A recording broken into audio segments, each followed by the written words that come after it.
selanjutnya norma merupakan aturan standar ukuran yang sudah pasti dapat kita pakai untuk membandingkan sesuatu dengan yang lain. Hakikatnya besar kecilnya, ukurannya, kualitasnya kita ragu-ragu. Jadi norma merupakan suatu aturan standar yang dengan itu kita mengukur nih kebaikan atau keburukan suatu perbuatan. Gitu ya. Jadi tadi norma apa? Aturan yang dapat mengukur kebaikan atau keburukan dari suatu perbuatan. Oke, pinter. Kita lanjut ke norma yang pertama. Apa yang coba boleh ibu kita baca Diana? Norma agama merupakan aturan hidup yang berasal dari Tuhan yang isinya berupa perintah dan larangan. Nah, norma agama itu berarti sanksinya itu jatuh dari mana? Maksudnya dapatnya dari mana? Aturan-aturannya. Dari Tuhan yang Maha Esa. Nah, ya betul ya. Berarti sumbernya dari Tuhan. Oke, lanjut ada norma kesusilaan. Apa itu norma kesusilaan? Aturan hidup tentang tingkah laku yang baik dan buruk, Bu. Oke, berarti norma kesusilaan ini datangnya dari mana nih aturannya? Masyarakat. Biasa masyarakat ya, bisa ya. Oke, selanjutnya norma hukum. Boleh dibaca norma hukum? Apa? Aturan yang dibuat oleh lembaga negara yang berwenang, yang mengikat dan bersifat memaksa. Jadi dari mana sumbernya aturannya? Lembaga negara. Oke, baik. Berarti tadi apa namanya? Ada norma agama, norma kesusilaan, dan norma hukum ya. Yang norma agama itu sumbernya tadi dari mana? Tuhan. Untuk norma kesusilaan sumbernya dari mana? Norma hukum dari? Negara. Oke, sekiranya udah tahu semua ya. Kita lanjut ke tugas kelompok. Nah, kemarin kan ibu udah menyebarkan angket. Nah, kalian sudah mengisi sesuai dengan karakteristik belajar dan belajar kalian masing-masing. Nah, untuk kali ini bisa dibaca langkah-langkahnya. Oke, jadi kalian nanti berkumpul dengan kelompoknya. Nah, ada daerah terserah daerah mana yang penting apa namanya mencari mengenai pelanggaran norma ya sesuai dengan daerahnya gitu. Baik, Bu. Oke, selain itu bisa dijelaskan juga mengenai solusi pemecahan masalahnya. Oke, jangan lupa disajikan dalam bentuk karya. Oke, baik, silakan untuk berkumpul dengan kelompoknya. Oke, baik, ini kalian pilih suku apa? Batak, Ibu, kami beri Batak. Oh, Batak. Oke, mau mengangkat kasus apa? Pernikahan. Oh iya, benar Khususnya khususnya. satu marga. Iya itu. Silakan dicari sekaligus solusi pemecahan masalahnya ya. Untuk kalian kelompok ini pilih suku apa? Aceh, Ibu. Oh, tapi kalau di Aceh itu lumayan gampang ya kalau dicari kasus pelanggaran normanya ya. Silakan aja dicari sekaligus solusi pemecahan masalah. Oke? Oke, oke.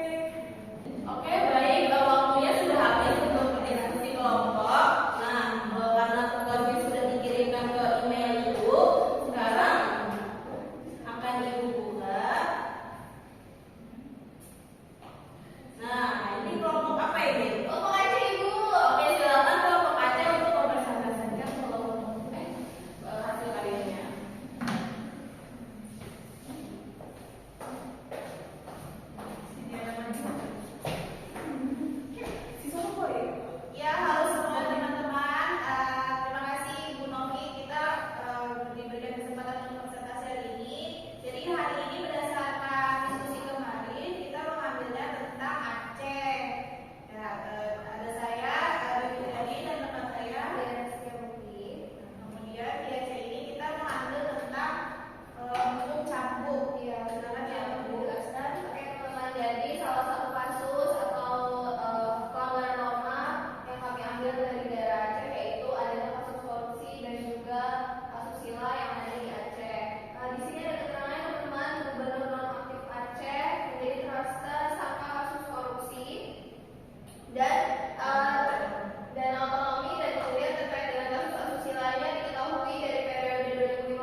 dapat diisi selama 10 menit.